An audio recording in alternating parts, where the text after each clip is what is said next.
Hey everyone, Hannah here and welcome back to my YouTube channel, and today I want to go over our August 2022 finance update. Since right around the inception of this channel, I have loved sharing both mine and my wife's finances with all of you and going over exactly how it's been the last 30 days, and this month is no different. So without further ado, let's get right into it. Starting off, as always, with our investment totals. Our investments all across all of our accounts together total up to $6,950.73. This is an increase of just over $1,000 over the last 30 days, and I couldn't be happier about it. I would love to say that this is purely from us pouring more money in, but it's a lot of capital gains because the market has fluctuated up, especially in the tech stocks that we are heavily invested in. But we did manage to invest over $100 in the last month, and considering our savings rate of going into our savings account, I'm very happy with how much our investments have grown. Next up, we have our net worth for all of our accounts put together. Our net worth is currently sitting at $10,870.61. It is so awesome to have our net worth be over $10,000 again, and it definitely made me feel a little bit uneasy when it was dipping under that $10,000 mark. But now that we have soared right past that, I'm definitely optimistic for the future, and this is an increase of almost $1,000 from our previous month's net worth.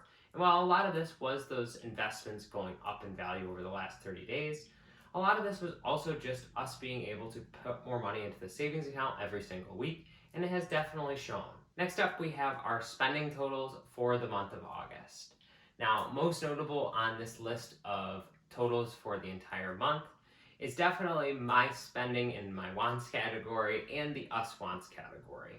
Now, obviously, when there is a lot in the us wants category, it's probably directed by me more than it's directed by Sage. And because we were in Atlantic City just on Sunday, we did spend a bit more money than we had anticipated. And so because of that, it definitely ratcheted up our wants categories quite a bit.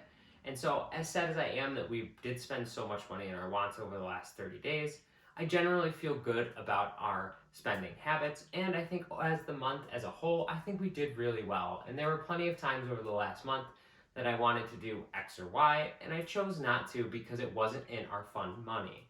I really think having that fund money set aside is definitely helping me, and even though this is at $640, it could be a lot worse. It has definitely been a lot worse in the past. Next up, we have our goals that we set last month for us to try to make by today.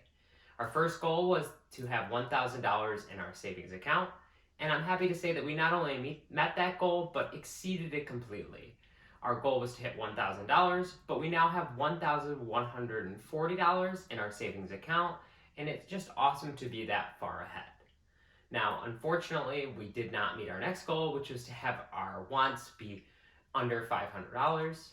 But what's funny is that our wants were $640, and so that was a $140 miss, but we beat the other goal by $140, so I consider that a complete wash because we were able to save more money anyway, and even though we spent a little bit, I feel pretty good about it generally. So next we have the goals that we are going to be trying to meet by next month. And starting off with our savings account again, I definitely want to increase our savings account. This time I'm going to put it to $1,500 for the amount in there. I would like to go a little bit higher with this target over the next 30 days, especially since we did so well last month. But knowing the fact that I do have classes starting soon and I am going to have to pay a certain portion of that out of pocket, I know that $1,500 is probably a safe estimate, and if we get past it, that's great, but this is just a goal for us to want to hit over the month, and if we do better than that, then that's just awesome. Now, our second goal is going to be investing a total of $200 over the next month. And I definitely think we can hit that. Because we invested over $100 this month, I know we can invest over $200 next month. And I believe that as long as it is slow and steady, it will be sustainable long term. I think both of these goals are super attainable for us. And at the end of the day, that's what you want to do with your financial goals. You want to have something that's going to push you a little bit, but isn't going to completely stress you out. And it's something that you genuinely think you can do. So that's all I have to say for this month's finance update. As always, if you enjoyed this video, please make sure to give it a like, as it really helps my videos grow and spread out around YouTube. I would love to hear down in the comment section below how your finances have been going over the last 30 days.